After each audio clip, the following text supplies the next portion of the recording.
My YouTube channel. आज हमारा lecture number 12 है। डेफिनेट इंटीग्रल्स या फिर इंटीग्रेशन बोले तो उसका लेक्चर नंबर 12 है। आज हम डेफिनेट इंटीग्रल्स में लिमिट एज अ सम का एक छोटा सा क्वेश्चन करेंगे। हमने एपी वाले क्वेश्चन कर लिए थे, नॉर्मल फॉर्म के जो क्वेश्चन होते हैं वो कर लिए थे। एक जीपी का क्वेश्चन देखेंगे, जीपी का ज्योमेट्रिक प्रोग्रेशन का, जिसमें जीपी का सम का फॉर्मूला यूज होता है, वो देखेंगे। एंड उसके बाद हम प्रॉपर्टीज ऑफ डेफिनेट इंटीग्रल्स, जो काफी इंपॉर्टेंट है, आपकी 7 to 8 प्रॉपर्टीज है बुक में, वो डिस्कस करेंगे एंड उसके ऊपर कुछ कुछ क्वेश्चंस करेंगे। सबसे पहले हम लिमिट एज अ सम का एक जीपी का क्वेश्चन कर लेते हैं, जिसमें हम जीपी का यूज करेंगे। तो हमारा क्वेश्चन क्या है, आपकी एनसीईआरटी का क्वेश्चन है, लिमिट एज अ सम का integral -1 to 1 e raised to the power x dx। ये हमारा क्वेश्चन है। अगर हम इसे नॉर्मल तरीके से करें, नॉर्मल तरीके से मतलब पहले इंटीग्रेट करके लिमिट्स लगा दें, तो e raised to the power x का इंटीग्रेशन सेम रहेगा एंड इसमें लिमिट्स लग जाएंगी -1 to 1। तो हमारा आंसर क्या आया, e raised to the power 1 minus e raised to the power -1। ठीक, हमारे नॉर्मल तरीके से ये आंसर आया। It means limit as a sum अगर हम अप्लाई करें तब भी हमारा यही आंसर आना चाहिए। देखते हैं लिमिट एज अ सम का फॉर्मूला क्या था, वो देखते हैं। बट इसमें देखो a हमारा है a equals to -1, b equals to 1। हमारा फंक्शन क्या है, f(x) equals to e raised to the power x। उसके बाद हमारा h, हमारा b माइनस ए क्या आएगा, पहले b माइनस ए निकाल लेते हैं। क्यों? क्योंकि हमें इसकी जरूरत पड़ेगी लिमिट एज अ सम में। b माइनस ए हमारा, b की वैल्यू 1 माइनस a की वैल्यू -1 विच इज 2। एंड हमारा h क्या आता है, हमारा h आता है h equals to b minus A upon n। तो हमारा b माइनस ए की वैल्यू है 2 अपॉन n। ये हो गई हमारी h की वैल्यू। इतनी चीजें हमें जरूरत पड़ेगी जब हम फॉर्मूले में चीजें अप्लाई करेंगे। फॉर्मूला क्या था हमारा, फॉर्मूला ये था, देखो ये था हमारा formula, integral a to b f(x) dx equals to, एक तो नॉर्मल तरीका है, लिमिट एज सम का फॉर्मूला है b minus A limit n tends to infinity 1 upon n and bracket में है हमारा fa plus fa plus h plus dot dot dot कहां तक है, plus fa plus n-1 h। ये हमारा है लिमिट एज अ सम का फॉर्मूला। ठीक, अब इस फॉर्मूले के अकॉर्डिंग हम वैल्यूज पुट करेंगे एंड अपना आंसर निकालेंगे। सबसे पहले राइट हैंड साइड छोड़ देते हैं, लेफ्ट हैंड साइड देखते हैं, क्योंकि काफी बड़ी चीजें होंगी तो स्पेस की वजह से राइट हैंड साइड देखते हैं, लेफ्ट हैंड साइड हम छोड़ देते हैं। अभी b माइनस ए की वैल्यू हमारी 2, limit n tends to infinity, फॉर्मूले का 1 अपॉन n। उसके बाद एफ ए, मतलब फंक्शन में हम a डालेंगे, a क्या है हमारा -1 means f -1 plus f a की वैल्यू -1 प्लस h, फिर f -1 लिख लेते हैं, f -1 प्लस 2h, मतलब इसमें अब h ऐड होता जा रहा है, यहाँ पे आपका -1 एंड ब्रैकेट। ठीक, मतलब एक एक h ऐड होता जा रहा है। यहाँ पे कुछ नहीं था, यहाँ पे 0h 1h 2h, इसके बाद 3h 4h, ऐसे करते करते लास्ट में आएगा आपका f -1 plus n-1 into h। ठीक, एंड यहां से ये बड़ा वाला ब्रैकेट क्लोज। तो अब ये हमें फंक्शन क्या है, हमारा फंक्शन है e raised to the power x। x की जगह हमें एक बार -1, फिर दूसरी बार -1 प्लस h, फिर तीसरी बार -1 प्लस 2h, ये सब चीजें हमें डालनी है। डाल के देखते हैं, हमारा आया 2 limit n tends to infinity 1 upon n। ठीक, अब पहले -1 डालते हैं x की जगह, means e raised to the power -1।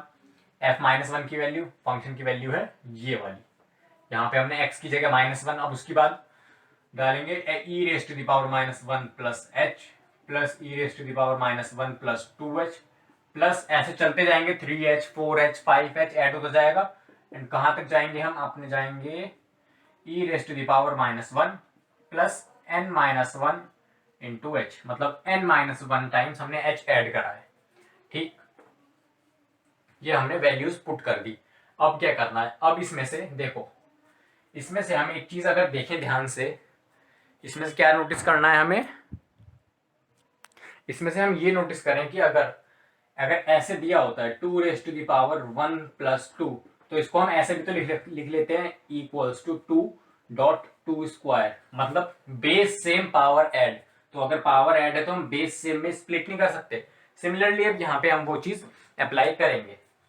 आपका बेस की पावर में ऐड है, मतलब दो पावर ऐड हो रही हैं, ये -1 प्लस एच, तो इसको हम स्प्लिट कर लेंगे। कैसे स्प्लिट करेंगे, देखो ऐसे, two limit n tends to infinity 1/n e raise to the power -1, इसमें कुछ है ही नहीं स्प्लिट करने के लिए, ये एज इट इज रहेगा, plus e raise to the power -1 dot e raise to the power h, base same power add, देखो ये एक चीज है, ठीक। सिमिलरली इसको हमने लिख लिया e raise to the power -1 dot e raise to the power 2h, plus ऐसे ही हम कहां तक जाएंगे, e raise to the power -1 dot e raise to the power n-1 into h। हमने पावर को स्प्लिट कर लिया, -1 प्लस एच था, तो मतलब हमने बेस सेम था, बेस सेम रख के हमने पावर स्प्लिट कर ली। एंड हम अगर देखें कि बेस सेम पावर ऐड, तो ये दोनों चीज आपकी बराबर है, ठीक। यहां तक चीजें हमें समझ में आ गई। इसके आगे मैं यहां से ये वाली लाइन अब रब कर देता हूं, या फिर यहां से ये चीज रब करते हैं। यहां से हमने ये चीज रब करी, फॉर्मूला भी रब करते हैं। अब देखते हैं क्या करना है इसमें। सबसे पहले तो मेरे को एक चीज इसमें दिख रही है कि e raise to the power -1 common है इसमें, इसमें, इसमें, इसके बाद फिर 3h वाले में होगा, 4h वाले में होगा, n-h वाले में भी है, ठीक। तो सब में है अगर, तो हम वो चीज कॉमन निकाल सकते हैं। हमने अगर कॉमन निकाली तो वो एक कांस्टेंट है, देखो e raise to the power -1 मतलब 1/e है अगर, तो e की वैल्यू हमारी कांस्टेंट होती है 2.7318, कांस्टेंट है, हम उसको बाहर निकाल सकते हैं लिमिट से। तो ये हो गया 2e raise to the power -1 limit n tends to infinity, limit n tends to infinity 1/n, and हमारा अंदर बच गया 1, ये वाला 1, प्लस उसके बाद e raise to the power h plus e raise to the power 2h, plus ऐसे करते करते e raise to the power n-1 into h। अब देखो ये आपकी एक जीपी है। जीपी कैसे, अगर मैं इस 1 को e raise to the power 0 लिखूं तो कोई फर्क नहीं पड़ेगा, क्यों, क्योंकि anything raise to the power 0 is 1, तो मैंने 1 को e raise to the power 0 में लिख दिया। अब आप देखो इसमें हर बार e raise to the power h multiply होता जा रहा है। e raise to the power 0 में आपने e raise to the power h multiply करा, तो आपका फाइनल आंसर हो गया e raise to the power h, ठीक, सेकंड टर्म। फिर थर्ड टर्म में आपने e raise to the power h multiply करा, तो बेस सेम पावर ऐड, तो e raise to the power 2h, similarly 3h 4h n-1h तक है, means हमारी ये जीपी है। अब इसको हम जीपी के सम की तरह रिप्रेजेंट कर सकते हैं। उसके लिए हम सबसे पहले इसका फर्स्ट टर्म देखेंगे। फर्स्ट टर्म है हमारे पास a इक्वल्स टू, ये a जो है ये हमारी फर्स्ट टर्म है जीपी का, इस वाले a से मिक्स मत करना, ये वाला a हमारा अलग है। ये वाला जो a है यहाँ पे मैं a0 लिख देता हूँ। a0 हमारा क्या है, e raise to the power 0 या फिर 1, सिंपली 1 लिख लेते हैं। एंड हमारा r क्या है, common ratio e raise to the power h, e raise to the power h है। एंड हमारी टर्म्स कितनी है, नंबर ऑफ टर्म्स है हमारी n-1, n-1 टर्म्स है हमारी, ठीक। अब हम फॉर्मूला अप्लाई करते हैं, यहां से ये चीज हटाते हैं, हम करते हैं अब अपना फॉर्मूला अप्लाई, एंड उसके बाद हम अपने फाइनल रिजल्ट पे पहुंच जाएंगे। तो फॉर्मूला देखो, जीपी के सम का फॉर्मूला था सम ऑफ जीपी, यहां पे देखते हैं, sum of GP equals to A R raise to the power n-1 upon r-1। ये फॉर्मूला कब था, जब हमारा r जो कॉमन रेशियो है वो 1 से बड़ा हो, तब ये हमारा फॉर्मूला लगता था। एंड इसमें देखो जो हमारा कॉमन रेशियो है वो हमारा हमेशा 1 से बड़ा होगा, क्यों, anything raise to the power कुछ भी हो आपकी, मतलब e की वैल्यू है देखो 2.7, आगे आपकी और वैल्यूज हैं, रेज टू द पावर 0 नहीं है, लेट्स से हम 0.0009 मान लेते हैं, ठीक, ये वैल्यू हमने मान ली। ये वैल्यू आपकी 1 से बड़ी आएगी, क्यों, अगर 2.7 रेज टू द पावर 0 होता तो ये हमारी 1 के इक्वल आती। ये पावर आपकी थोड़ी सी बड़ी है, देखो ये पावर आपकी 0 नहीं है, 0 से थोड़ी सी बड़ी है, तो आपकी जो आंसर है ये भी आपका 1 से थोड़ा सा बड़ा आएगा, एंड 1 से बड़ा आएगा तो ये वाला फॉर्मूला लगेगा, ठीक। ये चीज हमें समझ में आ गई।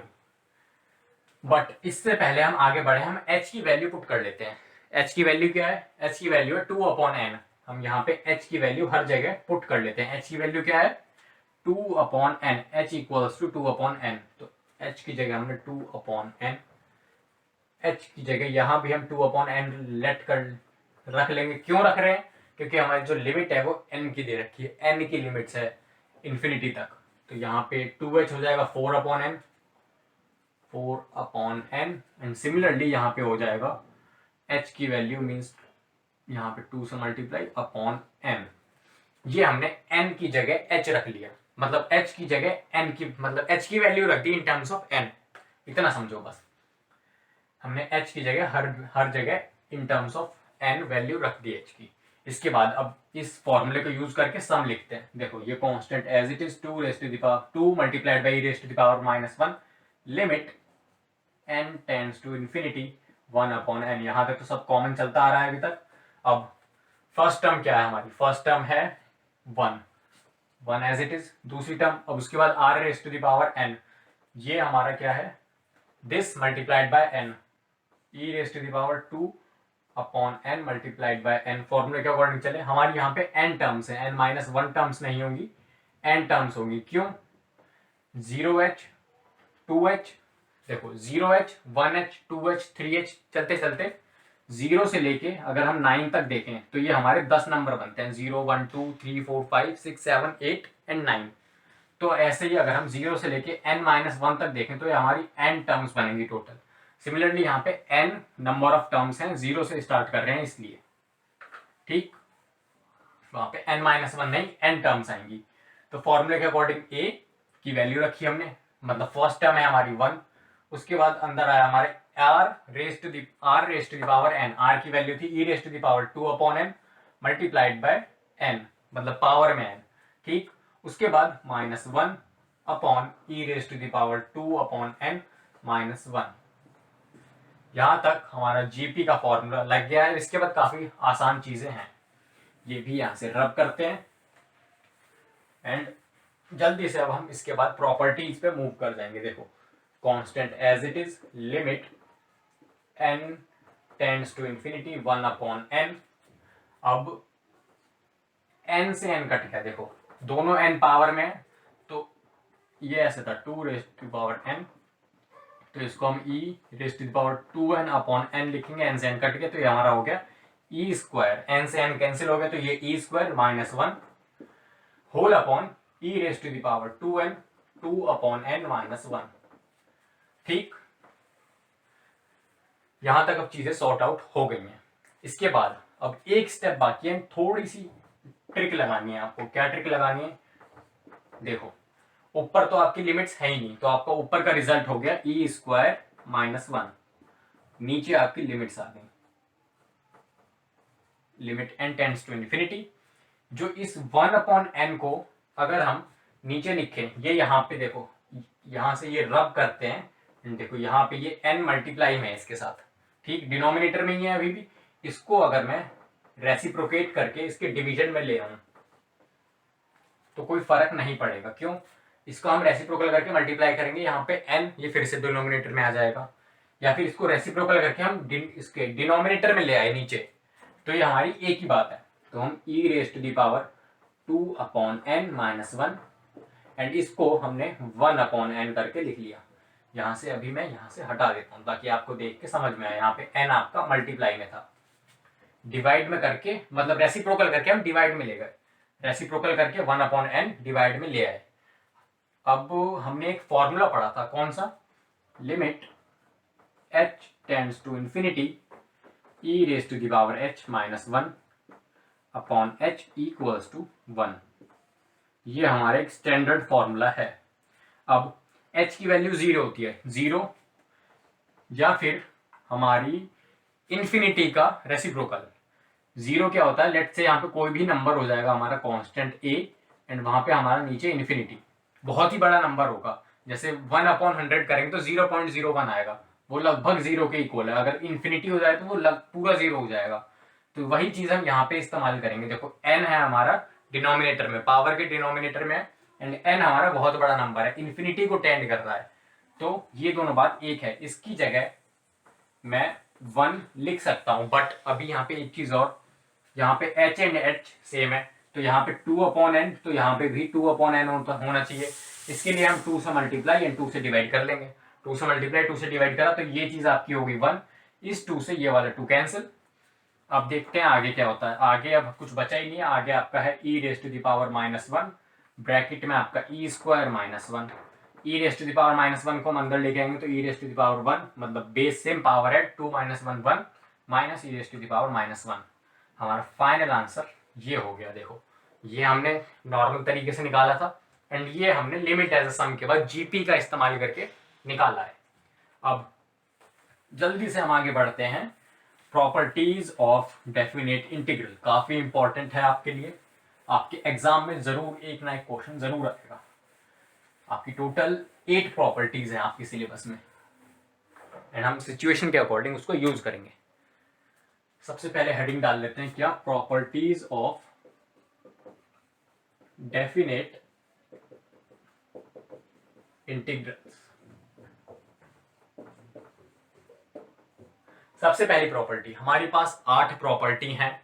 हम 0 से 4 मतलब कि स्टार्टिंग की 4 या फिर स्टार्टिंग की 5 प्रॉपर्टीज इस वीडियो में कवर करेंगे एंड उसके बाद जो 3 प्रॉपर्टी बचेंगी वो आपकी बहुत ज्यादा इंपॉर्टेंट है। उससे आपके क्वेश्चन थोड़े से टफ बनेंगे, उसमें आपको थोड़ी सी प्रॉब्लम होगी, इसलिए उसको हम अलग से वीडियो में कवर करेंगे। फॉर नाउ हम 5 प्रॉपर्टीज पढ़ने वाले हैं। सबसे पहली प्रॉपर्टी है कि हम वेरिएबल चेंज कर सकते हैं। वेरिएबल कैसे चेंज कर सकते हैं, देखो हमारे पास अगर कोई डेफिनेट इंटीग्रल है a से b f(x) dx, तो ये अगर हम वेरिएबल चेंज कर दें तब भी हमारा यही रहेगा। अगर हमने वेरिएबल को x की जगह t लेट कर लिया तब भी हमारा यही आंसर आएगा, मतलब दोनों चीज आपकी इक्वल होंगी। कैसे करना है, इसका एक प्रूफ है छोटा सा। अगर हम x को t लेट कर लें, सब्स्टिट्यूशन मेथड हमने पढ़ रखा है, अगर हम x को t से सब्स्टिट्यूट कर दें तो हमें dx की वैल्यू चाहिए, तो हमारा dx इक्वल्स टू dt आ गया। ठीक, लिमिट्स की वैल्यू निकालेंगे when x equals to a, हमारा t भी a हो जाएगा and x equals to b, तो हमारा t है वो b के इक्वल हो जाएगा। ठीक, सारी वैल्यूज इसमें पुट करते हैं, देखते हैं। लोअर लिमिट हमारी, लोअर लिमिट पे लोअर लिमिट क्या आ रही है a, अपर लिमिट पे अपर लिमिट क्या आ रही है t में b, x की जगह आ गया है t, x की जगह हमने t डाल दिया है, dx की जगह हमने dt डाल दिया है। तो यस, हमारा ये एंड ये आपस में इक्वल है। इसका एक छोटा सा मतलब और है, क्या, देखो हमने डेफिनेट इंटीग्रल्स क्या पढ़ा है। Definite integrals means area under curve. हमारा लेट्स से एफ(x) का कुछ ऐसा ग्राफ बनता है, यहां से आपका a एंड यहां पे आपका b। तो आपका ये जो डेफिनेट इंटीग्रल है वो हमें बताएगा कि ये एरिया कितना कवर हो रहा है a से लेके b तक। ये हमारी x एक्सिस एंड ये हमारी y एक्सिस, ये हमारी x एक्सिस एंड ये हमारी y एक्सिस। हमारा ये जो डेफिनेट इंटीग्रल्स है वो हमें बताएगा कि ये एरिया कितना कवर हो रहा है a से लेके b तक, x एक्सिस से लेके इस पर्टिकुलर f(x) कर्व तक। अब ये x में था वेरिएबल, इसलिए हमने x एक्सिस पे ड्रॉ करा। अगर आपकी कोई दूसरी जो क्या कहते हैं दूसरी एक्सिस होती है, लेट्स से यहाँ पे आपकी t एक्सिस है एंड यहाँ पे u एक्सिस है। ठीक, यहाँ पे t एंड u हमने दूसरा प्लेन मान लिया, कोई दूसरे प्लेन में गए, t एंड u एक्सिस हुई, तब भी जो आपका f(x) है वो ऐसे ही बनेगा। ठीक, वो आपका f(x) ऐसे ही बना एंड a से लेके b तक उसने सेम एरिया कवर करा। ठीक, देखने में ये इजी लग रहा है बट इसका एक जो मीनिंग है वो काफी कॉम्प्लिकेटेड है। क्या कॉम्प्लिकेटेड है, देखो x में तो काफी सिंपल है कि ये जो एरिया कवर कर रहा है वो हमें बता देगा a से लेके b तक, बट अगर हम इस f(x) को किसी और प्लेन में ले जाके या फिर किसी और एक्सिस पे ले जाके उसका एरिया देखें a से लेके b तक ही सेम लिमिट्स में अगर एरिया देखें दूसरी एक्सिस पे, तब भी हमें सेम आंसर मिलेगा। हमें ये जो मिलेगा क्या कहते हैं, लेट्स से इसको हम मान लेते हैं कैपिटल A, तो यहां भी हमें कैपिटल A ही एरिया मिलेगा। मतलब अगर मैं लेट्स से ये मार्कर हमारा f(x) है, ये हमारा f(x), इस मार्कर को अगर मैं यहाँ पे रखूं तब भी वो उतना ही एरिया कवर कर रहा है, या फिर मैं उसको दूसरी एक्सिस में ले जाऊं, ये लेट्स से हमने x एक्सिस में रखा तब भी ये सेम एरिया कवर कर रहा है, y एक्सिस में रखा तब भी ये सेम एरिया कवर कर रहा है। इसका ये मतलब है, आप समझ सकते हो। ठीक, ये तो काफी इजी था, आपके क्वेश्चन इसमें से ज्यादा नहीं आएंगे। सेकंड प्रॉपर्टी जो आपकी थोड़ी सी इंपॉर्टेंट है, आपको ध्यान रखना है बस। लिमिट्स हम चेंज कर सकते हैं अपने अकॉर्डिंग, जैसे a से लेके b fx dx equals to negative of b से लेके a fx dx। हमने साइन चेंज कर दिया एंड लिमिट्स आपस में चेंज कर दी, मतलब जो लोअर लिमिट था वो अपर लिमिट बन गया, अपर लिमिट था वो लोअर लिमिट बन गया। Sign change and lower to upper, upper to lower, ये चीज हमने कर दी। क्वेश्चन करके देख लेते हैं कि क्या ये चीज वैलिड है भी या नहीं।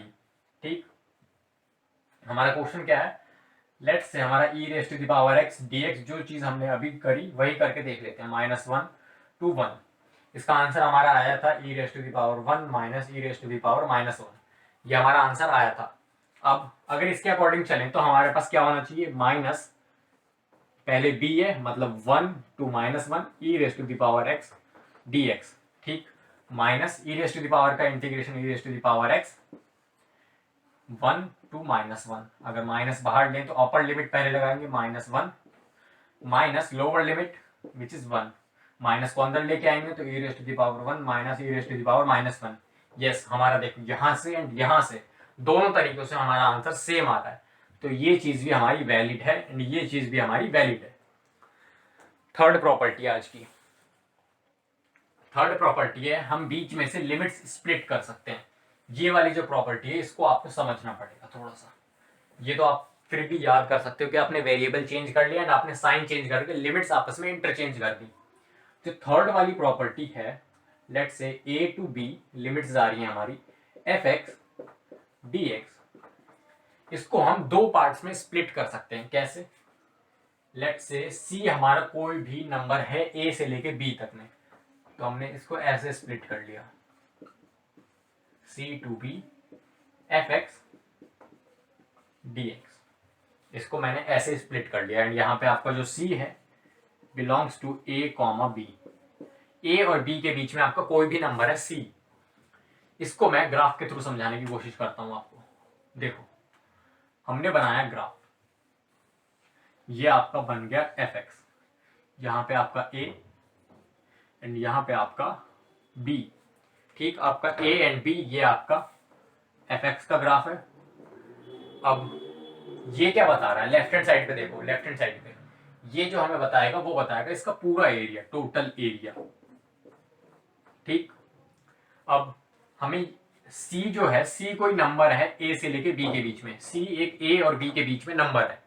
हमें ये क्या बता रहा है, ये हमें बताएगा a से लेके c तक, a से लेके यहां तक एंड यहां से लेके यहां तक, मतलब सिर्फ इतने पार्ट का एरिया जो मैंने ब्लू से शेड करा है।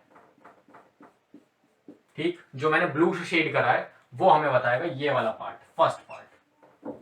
ठीक, c से लेके b तक, मतलब c से लेके b तक एंड x एक्सिस से लेके पूरे ग्राफ तक हमें क्या बताएगा, ये वाला एरिया। ठीक, फर्स्ट पार्ट हमें a से लेके c तक, मतलब ये वाला जो है हमें एरिया बताएगा इस वाले का, एंड c से लेके b तक हमें एरिया बताएगा इस वाले पार्ट का। तो क्या मैं बोल सकता हूं कि ये total area is equals to area of this portion plus area of this portion. ठीक, तो वही तो हमने करा है। देखो ये एरिया ही है आपस में, ये देखो fx का एरिया ही है a से लेके b तक, तो हमने इसको दो पार्ट्स में कवर कर लिया कि a से लेके c तक और c से लेके b तक। अब इसका यूज कहां पे होता है, इसका यूज होता है डिसकंटिन्यूअस ग्राफ में, जब आपका फंक्शन कोई डिसकंटिन्यूअस हो। देखो यहाँ पे हमने मॉड x का अगर ग्राफ बनाए तो कुछ ऐसा बनेगा, ये भी हमारा एरिया कवर तो कर ही रहा है। देखो ये हमारा, अगर हम बोलें कि ये -1 से लेके 1 तक में कुछ एरिया कवर कर रहा है क्या, हम बोलेंगे यस एरिया जरूर कवर कर रहा है। अगर एरिया कवर कर रहा है तो कितना एरिया कवर कर रहा है हम कैसे बताएंगे, तो हमको बीच में स्प्लिट करना पड़ेगा। क्यों, क्योंकि यहाँ पे हमारा जो ग्राफ है वो डिसकंटिन्यूअस है। डिसकंटिन्यूअस कैसे है, दो मतलब दो आपस में कर्व आके मिल रहे हैं, एक कर्व ये एक कर्व ये, इसको हम भले ही मॉड x बोलते हैं बट ये आपका x की लाइन है एंड ये y इक्वल्स टू x का ग्राफ है एंड ये आपकी y इक्वल्स टू -x की लाइन है। ठीक, ये आपकी दो कर्व आपस में आके मिल रहे हैं एंड जहां पे भी आपका कोई पॉइंट बनता है एंड यहाँ पे आपका देखो कोई पॉइंट बन रहा है, मतलब एक पर्टिकुलर कॉर्नर बन रहा है आपका। अगर कहीं पे कॉर्नर बनता है, मैंने आपको बताया था कॉन्टिन्यूटी एंड डिफरेंशिएबिलिटी में कि अगर कहीं पे आपका कॉर्नर बनता है या फिर कोई कॉर्नर पॉइंट बनता है, वो आपका पॉइंट होता है डिसकंटिन्यूटी का। एंड जो डिसकंटिन्यूअस होते हैं फंक्शन उसको हम डिफरेंशिएट नहीं कर सकते, बट हम इंटीग्रेट मतलब उसका एरिया निकाल सकते हैं कि वो एरिया कैसे निकल रहा है। इसके लिए भी हम टेक्निक्स लगाएंगे। क्या क्या टेक्निक्स हैं देखो, इस प्रॉपर्टी की हेल्प से हम बहुत इजीली निकाल लेंगे। सबसे पहले हम एरिया निकालेंगे -1 to 0, फिर हम निकालेंगे 0 to 1। -1 to 0 इतना निकाल लेंगे, प्लस दिस एरिया निकाल लेंगे हम -1 से 1, -1 से 0 एंड 0 से 1, मतलब कि हमने -1 से 1 तक निकालना था, बट हमने डायरेक्टली ये नहीं किया। हम पहले गए -1 से 0 पे, फिर हम गए 0 से 1 पे, क्योंकि हमारा जो 0 था वो हमारा पॉइंट ऑफ डिसकंटिन्यूटी था। इसलिए जो डिसकंटिन्यूअस ग्राफ होते हैं, डिसकंटिन्यूअस ग्राफ जो हमारे कॉन्टिन्यूअस नहीं होते हैं, उसमें हम ये चीज अप्लाई करते हैं। क्या चीज? ये जो थर्ड प्रॉपर्टी है वो हम अप्लाई करते हैं। ये देखने में आपको इजी लग रही है, इसके अभी क्वेश्चंस करेंगे तब आपको इसकी डेप्थ समझ में आएगी, ये कितने अच्छे वो हैं कि क्या कहते, कितना अच्छा टूल है एक एरिया निकालने के लिए। फोर्थ प्रॉपर्टी हमारी क्या है? फोर्थ प्रॉपर्टी भी आपकी काफी इंपॉर्टेंट है। ए से B F x D x equals to आपका limits A to B F A plus B minus x into D x. अगर हम दोनों लिमिट्स का सम करें एंड उसमें से x माइनस करें, वो चीज अगर हम फंक्शन में डालें एंड उसको इंटीग्रेट कर दें सेम लिमिट्स में, तो हमें सेम आंसर मिलेगा। कैसे पॉसिबल है ये चीज? हम इस वाली चीज में इसको देखो, इसको हम सॉल्व करते हैं एंड हम इसमें t equals to A plus B minus x equals to आपका x equals to A plus B minus T हम लेट कर लेते हैं, तो हमारे dx equals to minus D T आ जाएगा। ठीक, अब lower limit and upper limit निकालनी है। लोअर लिमिट क्या है हमारी? लोअर लिमिट है a, तो हमारा when x equals to a, तो हमारा क्या है, x को हमने a डाला तो हमारा t क्या आ गया? t हमारा आ गया b, एंड जब हमने x को b डाला तो हमारा t आ गया a। ठीक, अब ये वैल्यूज हम उसमें पुट कर देते हैं। x की वैल्यू सबसे पहले हम लोअर लिमिट पे हमारी b and a, f x की वैल्यू है हमारी a plus B minus t. ठीक, dx की वैल्यू हमारी माइनस डी टी, माइनस हमने बाहर ले लिया एंड ये रहा आपका dt। अब हम इस वाली प्रॉपर्टी का यूज करके, फर्स्ट प्रॉपर्टी का यूज करके हम वेरिएबल चेंज कर सकते हैं। तो हमने इसको t से x वेरिएबल में ले लिया। ठीक, क्योंकि हमें जो x वाले वेरिएबल्स हैं, मतलब x में अगर जो फंक्शन रहता है तो हमें रीड करने में आसानी होती है। उसके बाद हमने फर्स्ट प्रॉपर्टी का यूज करके आपस में वेरिएबल्स चेंज कर लिए, t की जगह x ले आए, कोई फर्क नहीं पड़ेगा। ठीक, उसके बाद हमने क्या करा, इस वाली प्रॉपर्टी का यूज करा, माइनस साइन लगाया, माइन मतलब साइन चेंज करके लिमिट्स आपस में इंटरचेंज कर दो, साइन चेंज करके लिमिट्स आपस में इंटरचेंज कर दी, मीन्स माइनस का हो गया प्लस, लिमिट्स आपस में इंटरचेंज मीन्स यहाँ पे a एंड यहाँ पे आपकी b। देखो ये चीज एंड वो चीज आपकी दोनों इक्वल हो गई। ठीक, तो आपको बस ये सब्स्टिट्यूशन करना है, उसके बाद आप अपने फाइनल आंसर पे पहुंच जाओगे। ये भी हम यूज करेंगे, इसका भी क्वेश्चन अभी हम करके देखेंगे। इसका ही एक आपका छोटा सा वर्जन है। कौन सा? अगर आपकी लोअर लिमिट 0 हो, इसमें हाँ, अगर आपकी लोअर लिमिट आपकी अगर 0 है, तब क्या होगा? तब आपका 0 से लेट से अपर लिमिट a मान लेते हैं, f x D x equals to integral 0 से a f a minus x into D x. बस यहाँ पे ये इसका ही छोटा सा पार्ट है, एक छोटा सा पार्ट है इसका। लोअर लिमिट 0 कर दो एंड अपर लिमिट आपकी a। लोअर लिमिट अगर 0 है तो हम ये चीज यूज कर सकते हैं। लोअर लिमिट मतलब यहाँ से ये चीज 0 हो जाएगी तो ये b माइनस एक्स बचेगा। सो ये हमें प्रॉपर्टीज आज पढ़नी थी, इस पे अब हम क्वेश्चंस करते हैं। देखो ये वाली आपकी काफी इजी है, इस पे आपके क्वेश्चंस नहीं आएंगे या फिर इसका सिर्फ आपको यूज पड़ेगा, इसलिए अभी हम इस पे क्वेश्चंस नहीं करेंगे।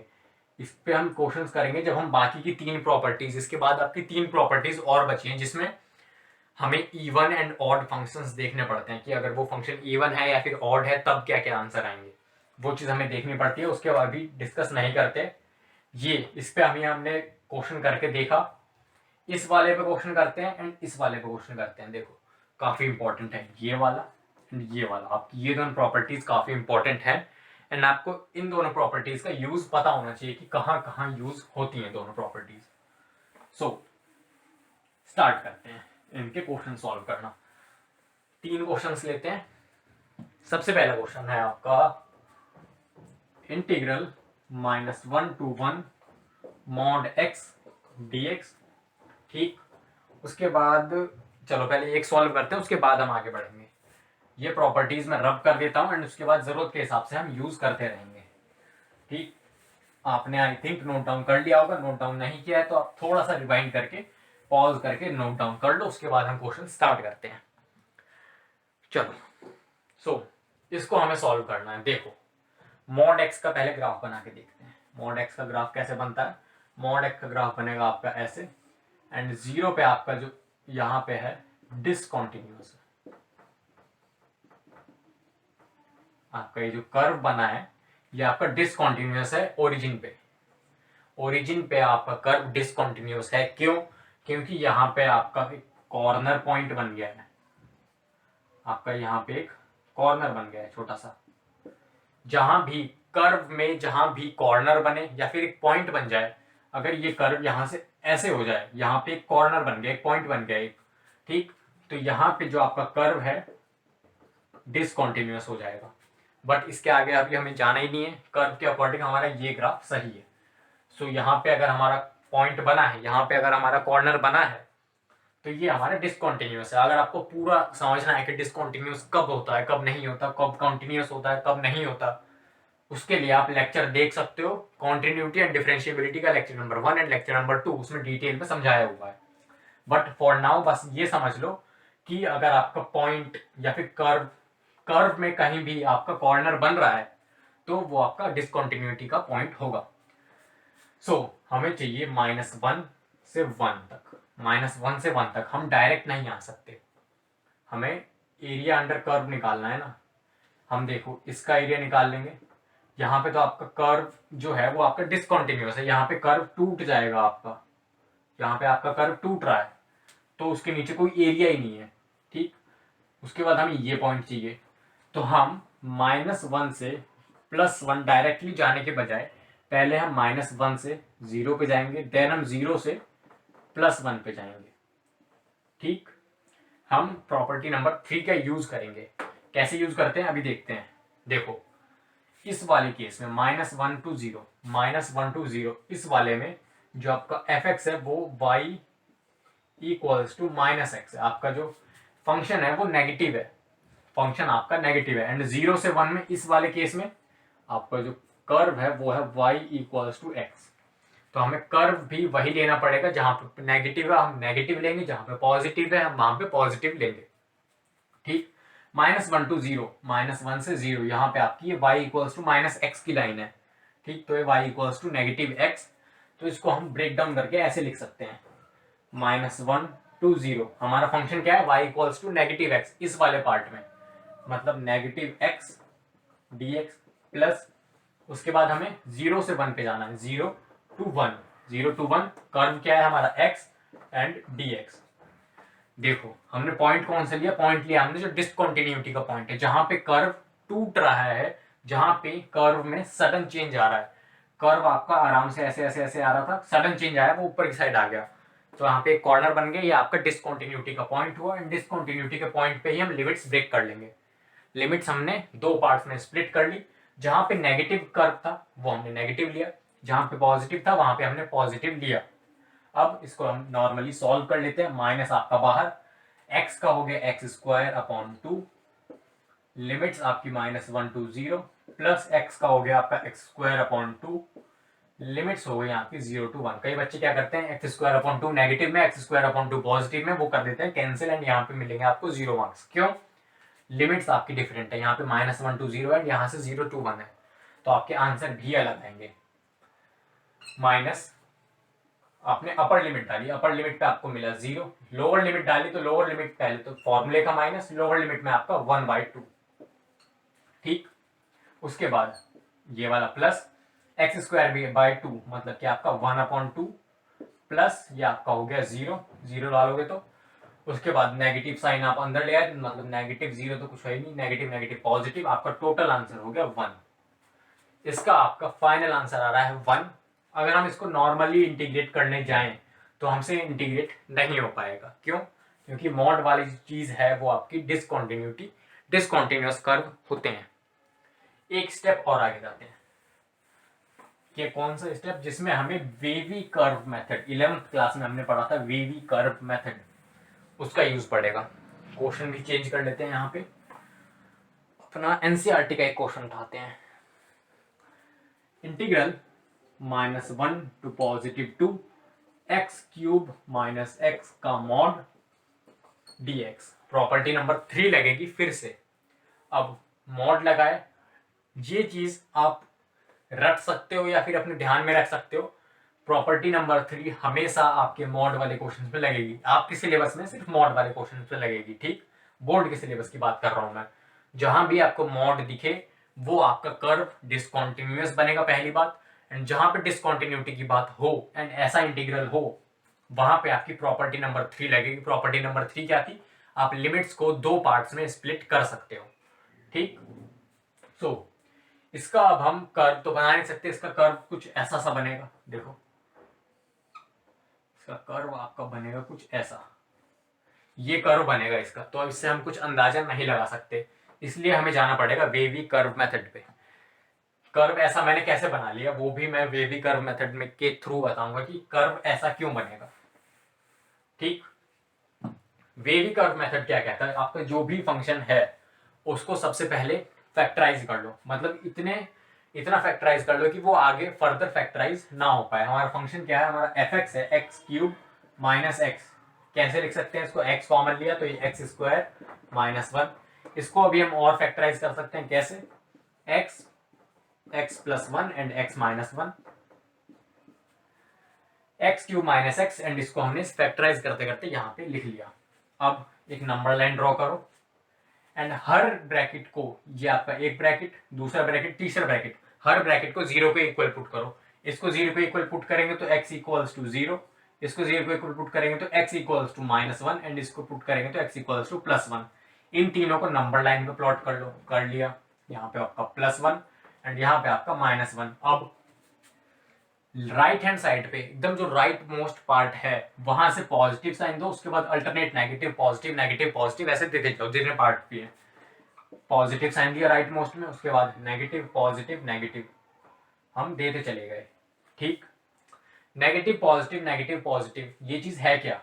ये चीज हमें बता रही है कि कौन से पार्ट में जो हमारा फंक्शन है वो हमें पॉजिटिव वैल्यू देगा, कौन से पार्ट्स में हमारा जो फंक्शन है वो हमें नेगेटिव वैल्यू देगा। मतलब अगर हम 1 से बड़ी वैल्यू डालेंगे, 1 से लेकर इन्फिनिटी तक कोई भी बड़ी वैल्यू डालते हैं हम, हमारा ये जो फंक्शन है ये हमें हमेशा पॉजिटिव वैल्यू देगा। 1 डालेंगे तो हमें 0 मिल जाएगा। 2 डाल के देखो, 2 डालेंगे तो हमें 6 मिलेगा पॉजिटिव। 3 डालेंगे तो हमें मिलेगा 24, वो भी पॉजिटिव। अगर हमने 1 से छोटी कोई वैल्यू डाली, 1 से छोटी आप 0.5 डाल के देख लो, तो आप 0.5 को 1/2 लिख लोगे। 1/2 का क्यूब, 1/2 का क्यूब हो गया 1/8 एंड -1/2। देखो आपकी नेगेटिव वैल्यू आएगी फॉर श्योर। तो आपने अगर 1 से छोटी वैल्यू एंड 0 से बड़ी, ये आपकी 0 से बड़ी है वैल्यू एंड 1 से छोटी है, तो आपको नेगेटिव आंसर मिल रहा है। वेवी कर्व मेथड यूज करते हैं बस साइन के लिए, कि हमें साइन पता चल जाए कि हमारा कर्व कहाँ पे पॉजिटिव आउटकम दे रहा है। इस एरिया में इतने पोर्शन में जो हमारा फंक्शन है वो हमें पॉजिटिव वैल्यू देगा, +1 से लेके आगे तक जितने भी नंबर है। फिर 0 से लेके 1 तक जो हमारा फंक्शन है वो हमें नेगेटिव आउटकम देगा। फिर -1 से 0 फिर से हमें पॉजिटिव आउटकम मिलेगा, एंड फिर -∞ तक उधर तक हमें नेगेटिव आउटकम मिलता रहेगा। सो इसको हम ऐसे स्प्लिट करके लिख सकते हैं, when x³ - x is greater than equals to 0, when x आपका कहां से कहां तक है? -1 to 0। एक चीज और, हमारी लिमिट्स भी ध्यान रखनी पड़ेगी। -1 to 2, -1 से 2, यहाँ पे आपका 2। अब देखो इतने पूरे पोर्शन में पॉजिटिव आउटकम दे रहा है, तो इतने पोर्शन में भी हमारा पॉजिटिव आउटकम आएगा। तो हमें सिर्फ -1 to 2 आउटकम देखना है, -1 से लेकर 2 तक देखना है कि कहाँ पे पॉजिटिव है कहाँ पे नेगेटिव है। सबसे पहला पोर्शन हमने उठाया -1 to 0। -1 to 0 के बीच में हमारा जो फंक्शन है वो हमें जीरो से बड़ी वैल्यू या फिर max minimum to minimum zero answer दे देगा। जीरो कब देगा? जब यहाँ पे -1 डालेंगे या फिर जीरो डालेंगे तो हमें जीरो मिल जाएगा। ठीक, उसके बाद x cube minus x is less than equals to zero. कब? जब हमारा एक्स है जीरो से लेके 1 के बीच में। अगर हम 0 से 1 के बीच में कोई भी नंबर डालेंगे फंक्शन में तो हमें नेगेटिव वैल्यू मिलेगी आउटकम में। उसके बाद तीसरा पोर्शन कौन सा? तीसरा पोर्शन है 1 से लेके 2 तक। 1 से लेके इन्फिनिटी मत जाना, हमारी अपर लिमिट है 2, हम 2 तक जाएंगे मैक्स टू मैक्स। तो हमारा x cube minus x is greater than equals to 0 when x belongs to 1, 2। तो हमने इस चीज को ब्रेक डाउन कर लिया है। देखो, हमने इस चीज को ब्रेक डाउन करके इस फॉर्म में लिख लिया है कि हमारा कब पॉजिटिव है, कब नेगेटिव है, कब फिर से पॉजिटिव हो रहा है। अब इसको हम रब कर देते हैं। कैसे करा हमने? वेवी कर्व मेथड से। वेवी कर्व मेथड से कराया हमने। एंड ये ग्राफ मैंने कैसे बनाया? देखो, आपका एक्स क्यूब का ग्राफ ऐसे बनेगा and y equals to minus x का ग्राफ ऐसे बनेगा। अब -1 से 0 मतलब -1 लेते हैं, यहाँ पे 0 एंड यहाँ पे +1। -1 से 0 के बीच में हमें पॉजिटिव वैल्यू मिल रही है। अब देखो, -1 से 0 के बीच में पॉजिटिव कहाँ है? इस वाली लाइन पे। ये वाली लाइन हमें पॉजिटिव आउटकम देगी। इसका मतलब यहाँ से एक कर्व गायब हो जाएगा। ठीक, -1 से 0 के बीच में, -1 से 0 के बीच में हमें पॉजिटिव वैल्यू मिलती है। वैल्यू हमें कहाँ मिलती है? Y axis. Y axis positive कहाँ है? इस वाली लाइन में। इस पर्टिकुलर पोर्शन के लिए ये वाली लाइन हमारे लिए पॉजिटिव है। अब -1 से उस साइड हमें नेगेटिव वैल्यू मिल रही थी, मतलब फिर ये पॉजिटिव हट जाएगा, यहाँ से सिर्फ ये वाला ग्राफ चलेगा आगे। ठीक, सिमिलरली 0 to 1 हमें पॉजिटिव वैल्यू, नेगेटिव वैल्यू मिल रही है। 0 to 1 हमें नेगेटिव वैल्यू, नेगेटिव कहाँ है? एक्स एक्सिस के नीचे, मतलब एक्स एक्सिस के ऊपर वाला ग्राफ इतने पोर्शन का रब हो जाएगा। ठीक, उसके बाद 1 से आगे इन्फिनिटी तक हमें पॉजिटिव वैल्यू मिलेगी, यहाँ से ये वाला ग्राफ रब। तो ऐसे करके मैंने कुछ रफ डायग्राम सा बनाया था। ऐसे ही आपका ग्राफ बनेगा वैसे। ठीक, अब स्प्लिट कैसे करना है, मेन चीज।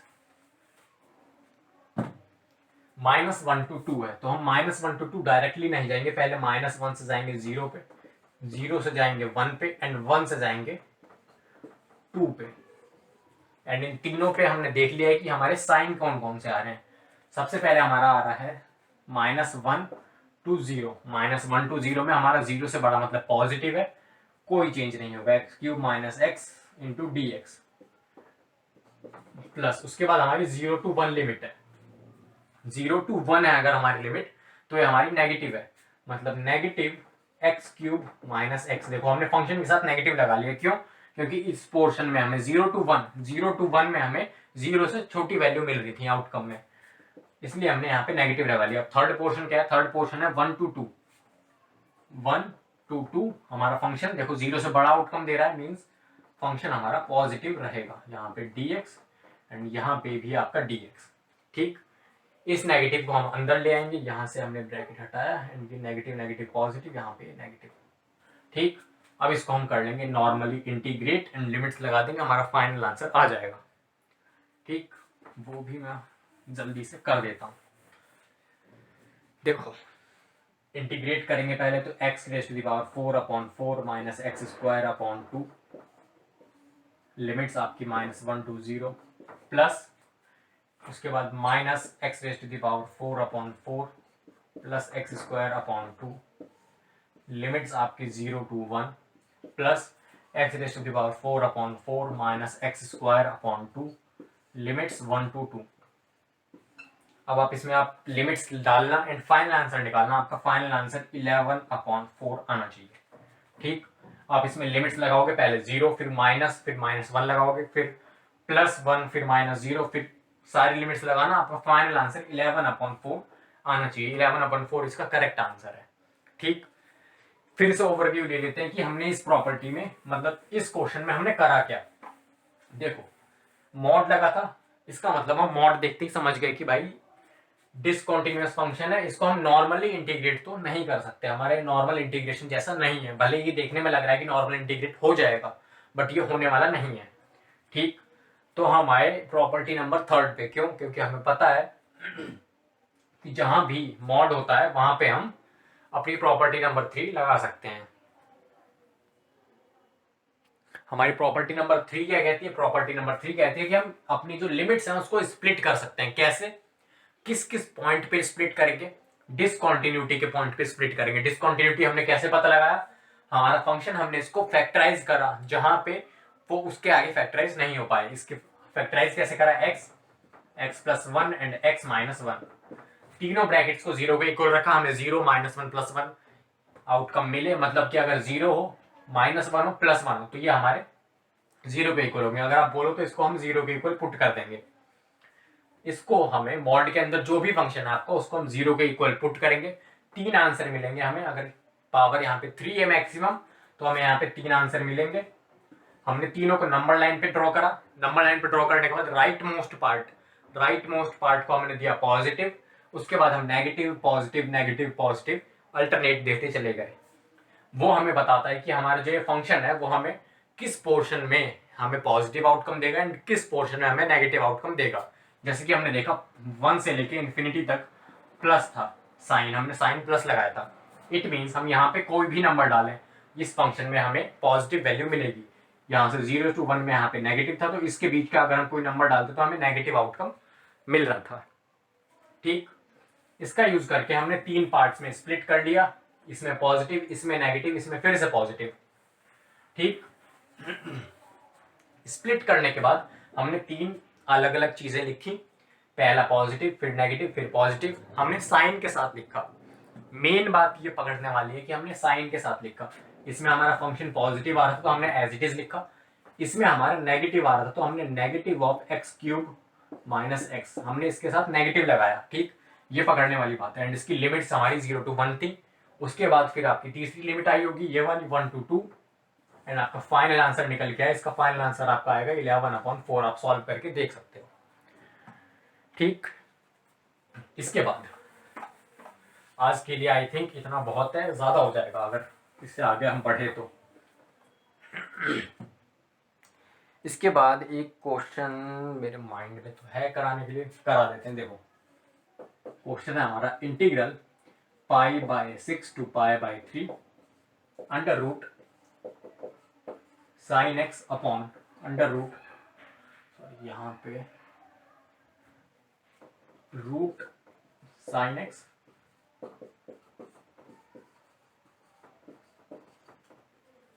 सॉल्व करना है इसको हमें। ठीक, इसका आंसर हमारा क्या आना चाहिए? इसका आंसर बहुत ही सिंपल है। देखो सबसे पहले हमने प्रॉपर्टी नंबर 4 पढ़ी थी। क्या था? a to b f(x) dx, a to b f a plus b minus x into dx, ये हमारा हो गया प्रॉपर्टी। ठीक, इस प्रॉपर्टी की हेल्प से अब हम निकालेंगे अपना फाइनल आंसर। देखो फाइनल आंसर निकालना है अब हमें।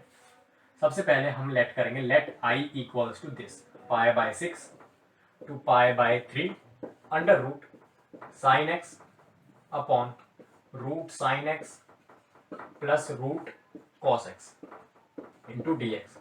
उसके बाद हम प्रॉपर्टी के according by property 4, I think fourth property थी जहां पे दोनों सम होता है, यहाँ पे आपका π/3, जहां पे दोनों लिमिट से सम होके उसको x में से, मतलब उसमें से हम x माइनस कर देते हैं। तो हमारी प्रॉपर्टी नंबर 4 थी। प्रॉपर्टी अगर हम यूज करें तो हमारा i एज इट इज रहेगा। क्यों? क्योंकि प्रॉपर्टी के अकॉर्डिंग दोनों चीजें इक्वल हैं। Limit π/6 to π/3 under root sine x की जगह क्या आ जाएगा? π/6 प्लस π/3 माइनस x की जगह क्या था? a plus b minus x। Similarly यहाँ पे under root sine π/6 plus π/3 minus x। ठीक, प्लस अंडर रूट x की जगह क्या आ जाएगा? फिर से π/6, a plus B minus x आ रहा था तो π/6 प्लस π/3 माइनस x, ये आपका रूट के अंदर है, यहाँ पे आपका dx। ठीक, एंड अब हमारा π/6 प्लस π/3 क्या होता है? हमारा होता है π/2। हमारा इन दोनों का सम होता है π/2। तो हमारा इन दोनों का जब सम π/2 होता था हम यहाँ से रब करके π/2 लिख लेते हैं।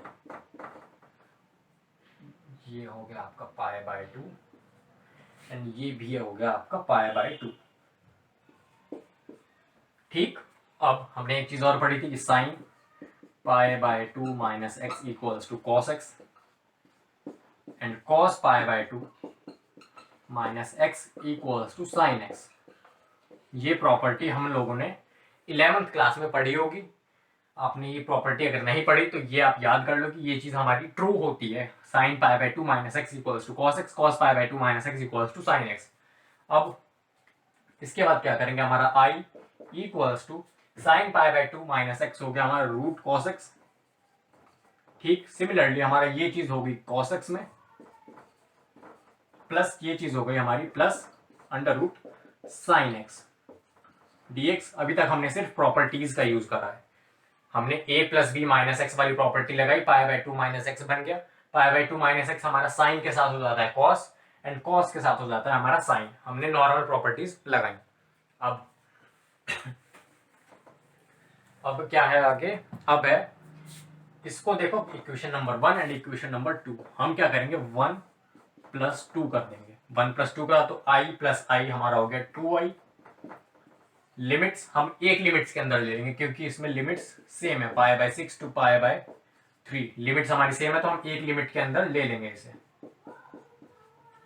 ठीक, रूट साइन एक्स, हमारे जो डिनोमिनेटर है वो भी सेम है तो हमारा एलसीएम भी वही आ जाएगा, plus root cos x and हमारे डिनोमिनेटर है root cos x plus root sine x into D x. अगर मैं बोलूँ कि आपको इसको इंटीग्रेट करना है तब आप बोलोगे बहुत ईजी है। क्यों? क्योंकि न्यूमिनेटर डिनोमिनेटर सेम है, कैंसिल आउट हो जाएंगे। ये हो गया आपका 1 into D x means π/6 and π/3 and यहाँ पे आपका डी एक्स, ये किसके इक्वल है, ये आपका 2i के इक्वल है। 2i equals to x, d x का इंटीग्रल क्या हो जाएगा x मीन्स π/6 to π/3, यहाँ पे π/3 आएगा। ठीक, अब π/3 माइनस π/6, ये हो गया हमारा π/6 क्या आ गया इक्वल, एंड यहां से हमने i इक्वल्स टू 2 को हम लिया डिवाइड में, हमारा आंसर हो गया π/12। तो देखो हमने प्रॉपर्टी का यूज करके सबसे पहले इसको इस फॉर्म में लिख लिया, a plus B minus x मतलब π/2 माइनस एक्स। उसके बाद हमें ट्रिग्नोमेट्रिक प्रॉपर्टी पता थी कि sine π/2 minus x equals to cos x and cos π/2 minus x equals to sine x. वो चीज लगा के हमने इसको इसमें कन्वर्ट कर दिया। उसके बाद हमने इसको एंड इसको ऐड करा, ऐड करने का आई हमारा 2i हो गया। न्यूमरेटर हमारा ऐड हो गया, डिनोमिनेटर हमारा सेम था तो एलसीएम भी हमारा सेम हो गया। न्यूमरेटर डिनोमिनेटर हमारा सेम हो गया, कैंसिल आउट हो गए, dx हो गया, dx का इंटीग्रल x, लिमिट्स लगाई हमने, सॉल्व करा π/6, 2i का आंसर π/6 है तो i का आंसर हाफ कर दिया हमने। ठीक, अब आज की वीडियो यहीं पे एंड करते हैं। क्यों? क्योंकि हमारी फिर अब काफी ज्यादा चीजें हो जाएंगी। इसके बाद की प्रॉपर्टी काफी डिफिकल्ट नहीं है इतनी ज्यादा, बट यस थोड़ी सी कॉम्प्लेक्स है, आपको समझनी पड़ेंगी क्योंकि उसमें दो केसेस हैं कि अगर ये तो फिर ये आंसर, अगर वो तो वो आंसर। वो चीज हमें समझनी पड़ेगी कि वो चीज आई कहां से, कैसे सॉल्व करना है क्वेश्चन को। आज की वीडियो में हमने लिमिट एज अ सम का जीपी वाला क्वेश्चन देखा, 5 प्रॉपर्टी देख ली है, मतलब 4 main property and 5th property हमारी जो मेन प्रॉपर्टी थी 4th वाली, उसका एक पार्ट था, मतलब लोअर लिमिट 0 वाला, वो हमारी 5th प्रॉपर्टी थी। ठीक, हमने 5 मेन प्रॉपर्टी देखी। उसके बाद हमने क्वेश्चन देखे कि हमारे अगर मॉड वाले क्वेश्चन है तो प्रॉपर्टी नंबर 3 कैसे अप्लाई करनी है, वेवी कर्व मेथड कैसे अप्लाई करना है। ठीक, उसके बाद हमने प्रॉपर्टी नंबर 4 का ये क्वेश्चन सॉल्व करा है। आज की वीडियो के लिए इतना ही। अगर आपको चीजें समझ में आई हैं एंड आपको मजा आया सॉल्व करने में एंड आप क्वेश्चंस कर पा रहे हो तो इस वीडियो को थम्स अप जरूर दे देना। अपने ग्रुप में, अपने स्कूल के ग्रुप में, अपने फ्रेंड्स के साथ शेयर करो। ज्यादा से ज्यादा बच्चों तक ये वीडियो पहुंच पाएगी, वो अच्छे से पढ़ पाएंगे, अपनी प्रिपरेशन को आगे लेके जा पाएंगे। चैनल अभी तक सब्सक्राइब नहीं किया तो चैनल सब्सक्राइब कर लो। कोई क्वेरी है तो नीचे कमेंट कर दो। मिलते हैं अगली वीडियो में, तब तक के लिए बाय।